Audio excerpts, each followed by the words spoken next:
This is Optimal Living Daily, episode 461, How to Find a Company with Great Work-Life Balance by Emily Guy Birken with PTmoney.com, and I'm Justin Malik. Hello, happy Thursday. Welcome back to Optimal Living Daily, a podcast with a vision of bringing hundreds of blogs to audio for free.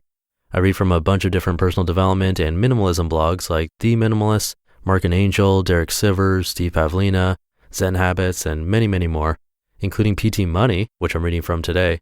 On two podcasts, actually. It's rare that I read from the same blog on two different podcasts on the same day, but it happened.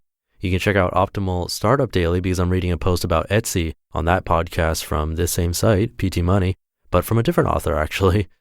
But let's get to this post right now and start optimizing your life. How to Find a Company with Great Work-Life Balance by Emily Guy Birken with PTmoney.com. When Yahoo CEO Marissa Mayer officially canceled all telecommuting and work from home for her company earlier this year, the decision caused an internet firestorm. Everyone from Yahoo employees to business experts weighed in on the decision, alternately lauding the tightening of often abused policies at Yahoo and lamenting the step backwards in 21st century productivity.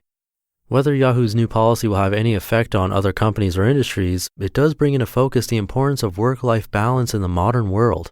With the old family model of a breadwinner married to a stay-at-home spouse no longer the norm for the majority of American families, it becomes more and more important for employers to allow their employees some flexibility so as to be present for their families.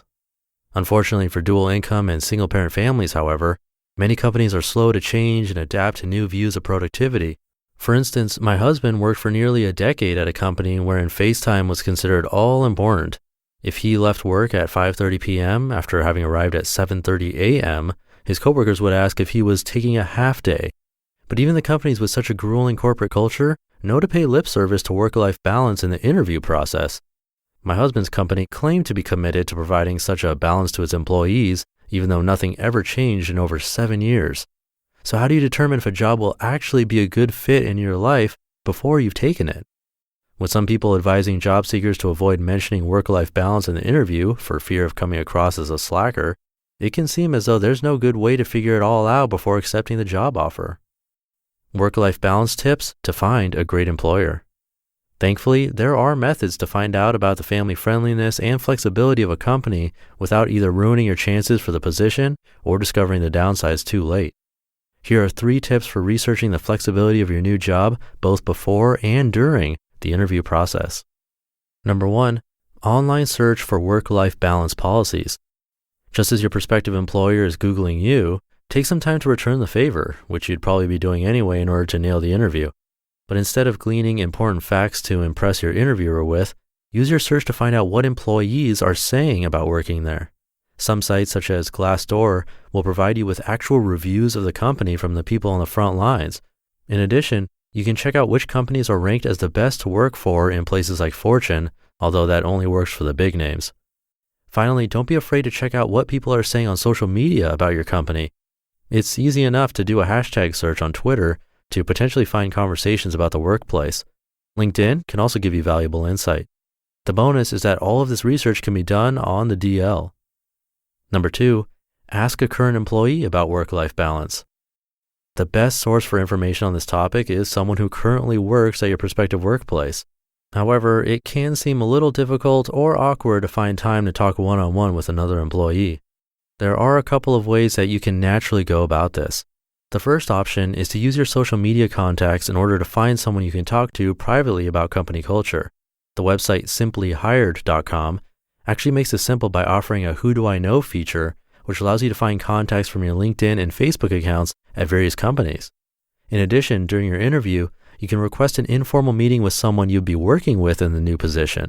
While you might not want to directly ask about flexibility and balance, you can often gauge a workplace culture by asking them to describe a typical day and to go over the details of how projects come to completion. Their answers to those questions can tell you a great deal about the importance of FaceTime, overtime, and rigid schedules in that company. Number 3, work-life balance clues.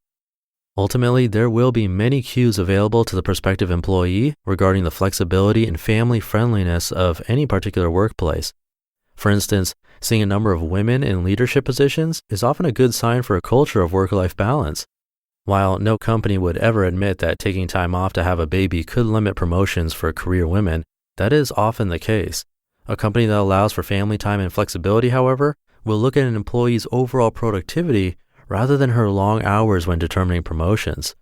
In addition, if the company mentions social events as one of the perks of joining the team, you can ask for more details about them. If those social events are 11 p.m. happy hours, this might not be the right environment for you. But if they have annual holiday picnics and bring your child to work days, those are signs that the company will respect your family needs. Finally, while you cannot necessarily believe a hiring manager when she tells you all about the company's work-life balance, those employers who truly do offer such balance will do more than just give you a throwaway line about it during the interview. You can expect to hear in detail about the flexible environment and why such flexibility has been written either into the company's mission statement or the employee handbook. Just because a company does not brag about these policies does not mean you won't find them, but the companies that do have them will make sure that you know it's part of the package they are offering. The bottom line on work-life balance at potential employers. Finding the right balance between work and home is a constant struggle for all of us.